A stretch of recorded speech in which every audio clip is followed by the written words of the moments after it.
Parul university के placements का कोई रिप्लेसमेंट नहीं, इसलिए टॉप कंपनीज की फर्स्ट चॉइस। आप तो समझ ही गए होंगे। Join Parul university, Vadodara, Gujarat.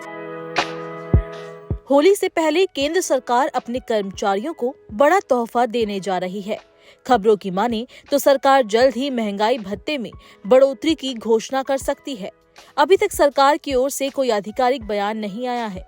सरकार के इस फैसले से 1 करोड़ 20 लाख से अधिक सरकारी कर्मचारियों और पेंशनर्स को फायदा होगा। मीडिया रिपोर्ट्स के मुताबिक सरकार होली से पहले इसका औपचारिक ऐलान कर सकती है। इस बार होली 14 मार्च को है। माना जा रहा है कि मोदी सरकार 14 मार्च से पहले डीए हाइक का ऐलान करके सरकारी कर्मचारियों को बड़ा तोहफा दे सकती है। इतना ही नहीं, महंगाई भत्ते के साथ साथ डीआर में भी बढ़ोतरी होने की उम्मीद है। इसका मतलब है कि पेंशन भोगियों की पेंशन भी बढ़ जाएगी। 7वें वेतन आयोग के नियमों के अनुसार महंगाई भत्ते में साल में 2 बार संशोधन किया जाता है।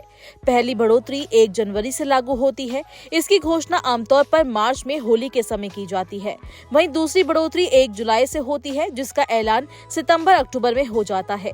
इस बार जनवरी 2025 से लागू होने वाले डीए में बढ़ोतरी की घोषणा इसी महीने यानी मार्च में होने की उम्मीद है।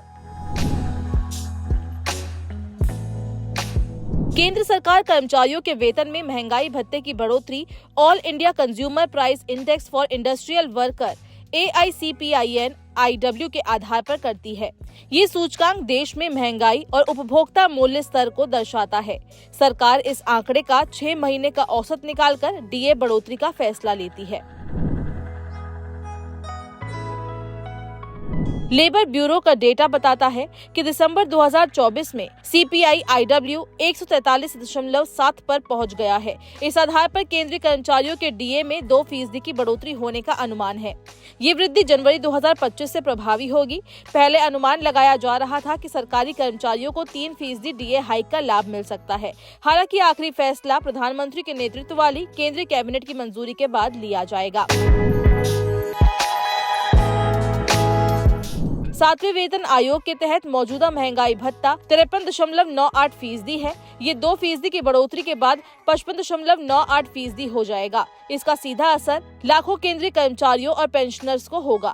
अगर इस बार डीए में 2% की बढ़ोतरी होती है तो सरकारी कर्मचारियों और पेंशन भोगियों की सैलरी और पेंशन बढ़ जाएगी। हालांकि सभी का मूल वेतन अलग अलग होने के कारण प्रत्येक कर्मचारी को मिलने वाला लाभ भी अलग अलग होगा।